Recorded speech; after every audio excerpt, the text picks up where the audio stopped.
తోటకూర పప్పు ఇలా పప్పు వేయించుకోవాలి. కందిపప్పు తోటకూర పప్పుకి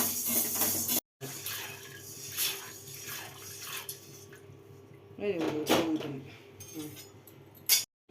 ఇలా ఉడకాలి.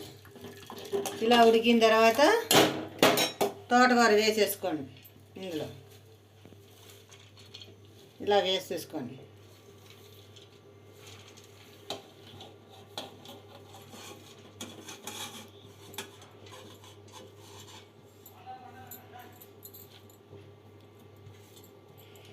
ఇలా వేసుకున్న తర్వాత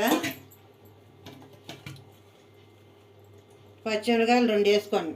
కారం ఉన్నాయి కాబట్టి 2 వేసాను. కావాలంటే కొంచెం కారం కావాలంటే 2 వేసుకోండి. మీకు చిటికెడు పసుపు వేసుకోండి.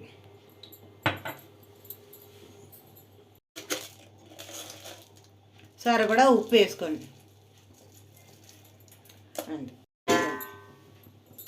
కదండి. పప్పు వేయించుకున్న తర్వాత పొయ్యి మీద నీళ్ళు పెట్టుకుని దాంట్లో ఆ పప్పు వేయించింది పోసేసి ఆ తర్వాత పప్పు ఉడికిన తర్వాత ఆ పప్పు ఉడికాక తర్వాత తోటకూర పోసుకోవాలి. తోటకూర వేసుకున్నాక దాంట్లో పచ్చిమిరకాయలు ఉప్పు పసుపు.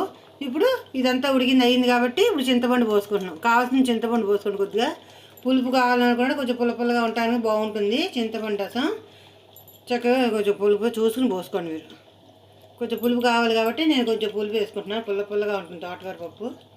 మీరు చూసి పోసుకోండి. పులుపు కావాలంటే పోసుకోండి, లేదంటే మానేయండి.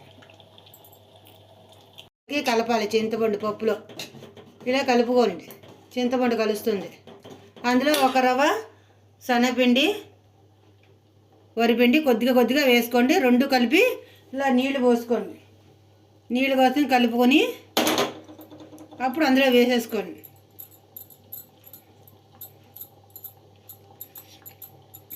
ఇలా కలుపుకోండి. కొద్దిగా లైట్గా ఎక్కువ వేసుకోకండి. వరిపిండి శనగపిండి కొంచెం రుచి కోసమే వేస్తున్నా. ఇలా వేసేసుకోండి. ఇలా కలిపేసుకోండి. ఇది కొంచెం దగ్గర కావాలంటే చూసుకోండి. కొంచెం పలచగా కావాలంటే కొంచెం నీళ్ళు వేసుకోండి. కావాలంటే ఇది సరిపోతుంది మాకు. కొంచెం పలచగా అంటే ఇదిగో ఇట్లా ఉంది సరిపోతుంది. పలచగా కలుపుకోవడం కానీ అలాగే కొంచెం నీళ్ళు కావాలంటే పోసుకోండి. పలచగా కావాలంటే నాకు సరిపోయింది. ఇక నెక్స్ట్ పోపు చూపిస్తాను. అంతే కలుపుకోండి. గట్టి పడుతుంది. మిరపిండి శనగపిండి కలిపేసాం కదా, అది చూడకపోతే గట్టిగా అయిపోయి పిటకరాయిల్లా అయిపోతుంది. కలుపుతూ ఉండాలి. ఉండలు చుట్టేసుకుంటుంది. కలుపుకుంటూ ఉంటే ఉండలు చుట్టదు. సమానంగా దాంట్లో కలిసిపోతుంది. అంతే తోటకూర పప్పు. నూనె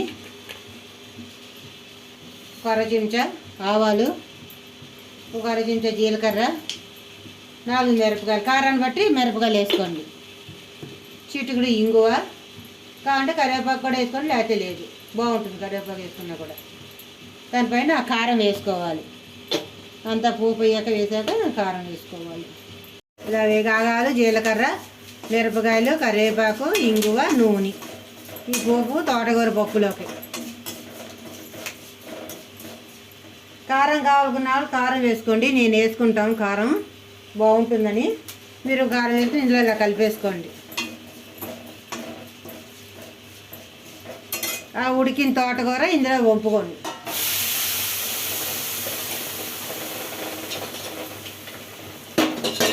అలా 4 పక్కలా కలిపేసుకోండి. అదే తోటకూర పప్పు. అంతే.